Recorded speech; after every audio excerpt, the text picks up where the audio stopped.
Bueno, yo creo que es importante más en el espacio en que estamos aclarar que soy Laura Chinchilla Barrientos. De las no vayas a ser que se preste para corrección de las cosas. Ok, lo que quiero conversar con ustedes hoy se refiere a hacer como un recorrido histórico de lo que ha sido pasado, presente y futuro del concepto de paternidad. No exactamente en el Patronato Nacional de la Infancia, sino más bien en la institucionalidad costarricense, incluido el imaginario social y el imago familiar. Pero me referiría a lo que está pasando también dentro del país, y ustedes así lo tienen también. En primer término, quiero darles un saludo muy afectuoso de la presidenta ejecutiva del Patronato Nacional de la Infancia, la doctora Ana Teresa León, que les manda su solidaridad y el total involucramiento activo en el tema que hoy nos ocupa en este espacio. Igualmente, don Cristian Carvajal, que es el asesor jurídico del PAN, que es el coordinador directo del tema al interior de la institución y que les estará acompañando el próximo sábado en la actividad oficial de la celebración del Día de la Equidad Parental. También quiero empezar este conversatorio aclarando que epistemológicamente no me gusta hablar de hombres y mujeres, no me gusta el tema de papá y mamá. A mí me gusta hablar de lo femenino y lo masculino en nuestra sociedad. Y me gusta hablar más del derecho de los niños a relacionarse con todas las personas que el niño ama, ¿verdad? Y potenciar el amor de todas las personas que aman al niño. Entiéndase la familia extensa, los primos, los abuelos, los tíos, el papá, la mamá. Y quién quita un quite si más adelante, cuando Costa Rica esté discutiendo los alcances de ciertos métodos de fertilización, si tendremos también que estar discutiendo acá si hay derecho o no a conocer a la persona que dio la donación de las células, ¿verdad? Cosa que no es dichosamente en este momento el tema que nos ocupa, para no complicarnos demasiado la vida. Para empezar este recorrido histórico tenemos necesariamente que recordar y evocar aquellos tiempos maravillosos en que nosotros, los seres humanos, éramos naturaleza viva y auténtica. Vivíamos en cuevas. No había estos conflictos sociales que tenemos en este momento. Éramos nómadas, nos alimentábamos de los árboles y cuando los frutos se habían acabado, nos trasladábamos a otras cuevas donde hubiera otro tipo de protección. Hay pinturas en las cuevas rupestres que dan evidencia de que en esos tiempos los niños no pertenecían a nadie. Los niños estaban alrededor de las mujeres donde se les daba el pecho y de ahí pasaban. Éramos felices, no había ningún problema de tipo social. Dicen algunos escritos, es un poquito radicales, pero vale la pena mencionarlos para aquellos que les gustan los datos curiosos y estudiar más allá, que en esos tiempos ni siquiera estábamos diferenciados sexualmente, que eran tiempos y que por eso, ¿verdad? Dato curioso, por eso los hombres tienen tetillas que evolucionaron por falta de uso. Ahí se nos dio la tarea, ¿verdad? Pero esa es una posición bastante radical. Supongamos que nacimos dotados hombre y mujer en lo biológico, supongamos, ¿verdad? Como establecen algunas teorías. Bueno, resulta que los portadores de pene, ¿verdad? Que eran los hombres, no se embarazaban. Y las mujeres pasaban embarazadas todo el tiempo, ¿verdad? No, recuerden que no existía la tele, ¿verdad? Ni los anticonceptivos. Entonces, las mujeres pasaban embarazadas todo el tiempo y los hombres se empezaron a aburrir. Y parece que gracias a su fuerza física y otras dotes que la naturaleza les dio, y de lo cual da fe a algunos estudios neurológicos, empezaron a perseguir a los osos y cuanto animal se encontraban por alrededor de las cuevas. Entonces, este ser humano, ¿verdad?, del que venimos hablando, llenaba las cuevas con las pieles que había cazado y decía, pero ¿cómo es esto que aquí todo el mundo se hace fajes con las pieles que yo me tuve que bañar con los osos? ¿Verdad? ¿Y cómo es esto que cualquiera aquí se hace vestidos y cualquiera entonces inventa 3 instituciones que surgen en la historia simultáneamente, y que eso es un dato interesantísimo. Inventa el matrimonio, la propiedad privada y el patriarcado. Los 3 vienen siendo lo mismo. El matrimonio es propiedad privada. Entonces él dice: esta es mi mujer, la que lleva el anillo, ¿verdad? Y esto que lleva en el vientre me pertenece, es mío, ¿verdad? Y obviamente la propiedad privada: esta es mi cueva, este es mi oso, esta es mi mujer y estos son mis hijos, planteándose desde ese momento un paradigma de objeto, tanto sobre lo que se conocía como mujer como sobre la propiedad de los hijos. Paradigma objeto que obviamente la mujer replica por orden del patriarcado, entendido el patriarcado por una ideología que transversa todo acontecimiento social, donde se da supremacía a lo masculino sobre lo femenino, ¿verdad? Y con una tendencia a descalificar lo femenino que perdura hasta el día de hoy. Si no vayan a un estadio y verán cuando comete el jugador un error, le dicen perra, no es perra, ¿verdad? O sea, la que se equivoca es la que mete la pata, ¿verdad? Con respecto a la propiedad privada, obviamente no era el plan de Dios, por decirlo de alguna manera, porque en ese tiempo nadie poseía nada, las posesiones eran de todos los seres humanos, ¿verdad? Entonces eso también es como para pensar, ¿verdad? Cómo pasamos a ser esta propiedad. Estas hordas primitivas pasaron de ser nómadas a ser pueblos cazadores, y de ahí la complicación. Para cocinar la carne hay que inventar el fuego, para arreglar la fiesta hay que inventar la música, para poderse ganar la vida. Y ahí empezamos una historia que nosotros podemos revisar desde múltiples aristas, hasta en el espacio religioso. Hay evidencia de eso en el Viejo Testamento, ¿verdad? Cómo se instala el patriarcado con figuras tan importantes en la historia de Occidente para nosotros.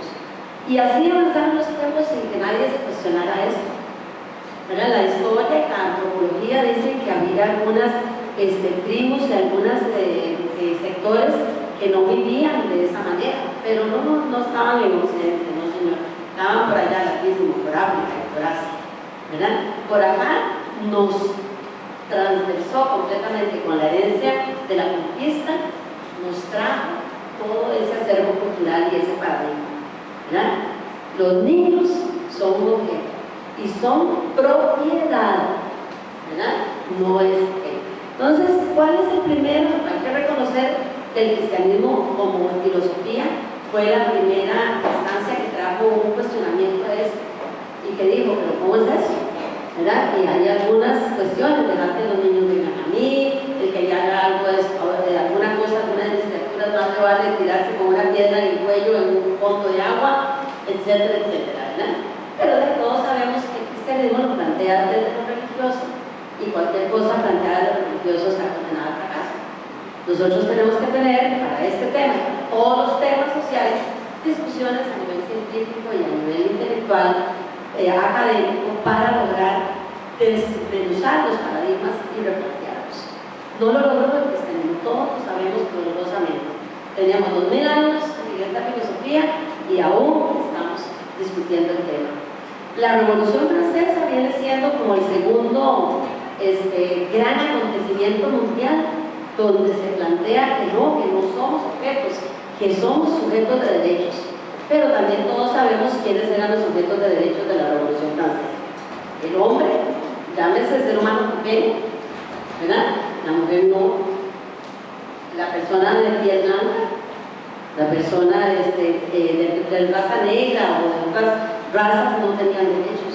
Las personas capaces, los discapacitados no tenían derechos. Las personas heterosexuales, pública y claramente, porque las personas en condición de diversidad de género y diversidad sexual hasta el día de hoy no son sujetas de derechos, hasta el día de hoy, ¿verdad? Menos en aquel tiempo de la Revolución Francesa, y mucho menos los niños y las niñas, que eran criados en sus casas por mujeres, de lo cual nos dan evidencia científica todos los autores desarrollistas. Winnicott, Speed, Klein, todos se refieren a la madre del pecho y la forma en que se establece el vínculo con la madre. O sea, aquí los que han estudiado algo de ciencias sociales saben que del año 2000 para atrás, papá no existía en la literatura científica. Es como si no era el proveedor, ¿no? Era el proveedor, ¿verdad? En el año 1928, el mundo da un giro interesante con una declaración de los derechos del niño que se hace bien, ¿verdad? Que por primera vez. ¿Y por qué se hace? Porque nos interesan mucho los niños y estamos fascinados con la infancia o estamos conscientes en ese momento de que son sujetos de derechos. No. Se hace porque Freud plantea en esas épocas que, y Freud, pues todos saben que es el padre de la psicología, Freud plantea que todo el desbarajuste que en la producción industrial se está dando por psicosis, neurosis, suicidios, que bajan la producción del sistema capitalista, ¿verdad? Se da por experiencias malsanas en la infancia. Y él lo demuestra con una técnica de asociación libre de ideas que se llama psicoanálisis, ¿verdad? Entonces la gente dice, ah caramba, entonces aquí hay que hacer algo por la infancia, pero no por la infancia, sino para mejorar los sistemas de producción capitalista en fábricas, etcétera, ¿verdad? Eso es importante que lo tengamos claro, porque en los Estados Unidos, por ejemplo, para estas fechas, si sucedía alguna aberración con un niño en una casa, era atendido por la Sociedad Protectora de Animales, porque no era, ni siquiera alcanzaban los niños en la condición de humano. En Brasil sabemos que los niños eran utilizados en las minas, ¿verdad? Les cortaban los testículos para que no crecieran mucho y rindieran más producción, ¿verdad? Por ejemplo. Y estamos hablando de que ya nuestros abuelos habían nacido. O sea, no estamos hablando de aquellos tiempos, no. Ya nuestros abuelos, bueno, yo creo que, para no entrar en detalles, yo creo que hasta mi mamá ya lo decía, ¿verdad? También ustedes no, familias, ¿verdad? Entonces, imagínense que estamos hablando de cosas que pasaron recientemente. En el año 1989, los países firman la Convención Internacional de los Derechos del Niño, excepto Irak y los Estados Unidos. Dato curioso, nada más para darles para que pensemos que cómo se relacionan esas dos, ¿verdad? Mentalmente. Pero ahí está, ellos dos no la firmaron. Vean ustedes lo complicados que son los procesos sociales, que Costa Rica dura 10 años para emitir una ley que operacionaliza la Convención Internacional de los Derechos del Niño. 10 años. ¿Está pasando una fotito, muchachos? Sí. Eso es para que se emocionen con este tema, ¿verdad? Esta ley es el Código de la Niñez y la Adolescencia, que es una ley que viene a decir cómo se hace, cómo es que se va a implementar. Y de esto ya el código tiene 25 años y todavía estamos acomodándonos en el Sistema Nacional de Protección y la estructura de sistemas locales que tiene que darle cuerpo a esta protección de los derechos de los niños. En el año 2000 hay un acontecimiento que marca un hito histórico en el tema de paternidad, que es la emisión de la Ley de Paternidad Responsable. Antes de esa ley, y espero no caer en el mal, pero realmente eran muy pocos los papás que concebían fuera del matrimonio que se interesaban por la criatura. Y había un paradigma en la mujer de una especie de dignidad mal entendida, que del puro chichón no le pongo el apellido ni le doy el chichón. Y eso daba como una sensación de bienestar al hombre, ¿verdad? Que andaba por ahí embarazando y que cero preocupación. Me siento afortunada de haber participado en esa discusión de la ley de paternidad y quiero comentarles, así de primera fuente, que una de las cosas que más se discutía era cómo lograr que la ley sirviera para algo más que no fuera la pensión alimentaria, ¿verdad? Sino que la ley también involucrara al hombre en la crianza. Pero claro que la ley choca entonces con este paradigma. Yo les hago este recorrido porque, señores, estamos hablando de 4000 años de historia arquetípica instalada en el cuerpo calloso de nosotros. Jung dice que ahí está el arquetipo, de que los niños son objetos, de que el papá es un proveedor, de que el hombre lo que le toca es andar cazando osos afuera. Ahí está el arquetipo. Entonces, cuando el hombre se da cuenta que tiene derecho, porque sabe, ¿verdad?, que le dice, pues el papá no solo tiene obligaciones, tiene derechos, y se da cuenta de esto que yo les estoy mostrando ahí, lo absolutamente exquisito que es relacionarse afectivamente con los hijos. Y no solo se da cuenta de lo exquisito que es relacionarse con los hijos, sino que también se da cuenta de que a él le gusta hacerlo y que se lo ha estado perdiendo. Y entonces el hombre empieza a luchar. Si ustedes se dan cuenta, que yo no he hecho el estudio científico, ¿verdad?, sobre el tema, pero lo he visto en las intervenciones que hacen los papás en estos foros que ustedes organizan. Siempre hablan, tengo una hija de 14 años, una de 15 años, nadie dice, tengo una hija de 25 años que nunca vi. No, eso ya es historia antes, es de la ley para acá. Es de la ley para acá que nos interesamos en esto. Y, oh sorpresa y oh tristeza, las mujeres no estaban listas. El sistema judicial no estaba listo. Las instituciones, menos. Yo puedo dar fe de mi institución, y aquí hay algunos compañeros que yo sé que están de acuerdo conmigo. Mi institución fue capacitada en aspectos de equidad de género por el feminismo radical de este país. En aquellos tiempos en que la consigna era: saquemos a los hombres de la familia, son malos. Entonces el PANI está cargado de resoluciones, incluso de procesos de adopción donde jamás se consultó a la figura paterna para ver si tenía interés sobre la vida. Imagínense ustedes la injusticia histórica para esos niños. La injusticia histórica: no conocía a papá, no sé quién es papá. Y tal vez papá ni siquiera se dio cuenta que iba a tener un hijo, porque, como les decía antes, había una especie de dignidad aprendida. Si yo quedé embarazada, soltera, ahí viendo para el techo sin saber lo que estaba pasando, mejor calladita, más bonita, y ni siquiera llame al Señor porque es su peor. Era algo que era socialmente inaceptado. Entonces, no lo digo a modo de ninguna manera de excusa, lo digo a modo de que quiero anunciarles que a raíz de esto el Patronato Nacional de la Infancia da un viraje en el enfoque que nos ha costado un mundo, porque tenemos que reeducar, tenemos que otra vez dar el mensaje feminista radical, ¿verdad?, de que solo mamá o sirve o no sirve, porque déjeme decirle que también ha habido gente implacable. O sea, tampoco es que hay una sensibilidad de género equitativa y amorosa, no.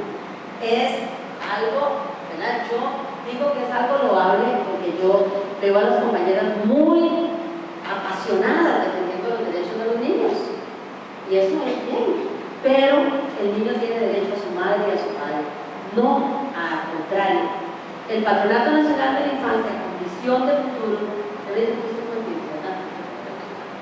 el Patronato Nacional de la Infancia, con una visión de futuro interesante, le está apostando a la reeducación de sus funcionarios, en primer lugar, y a la, no sé si decir educación, sino a espacios de reflexión y replanteamiento de los conceptos de paternaje y maternidad.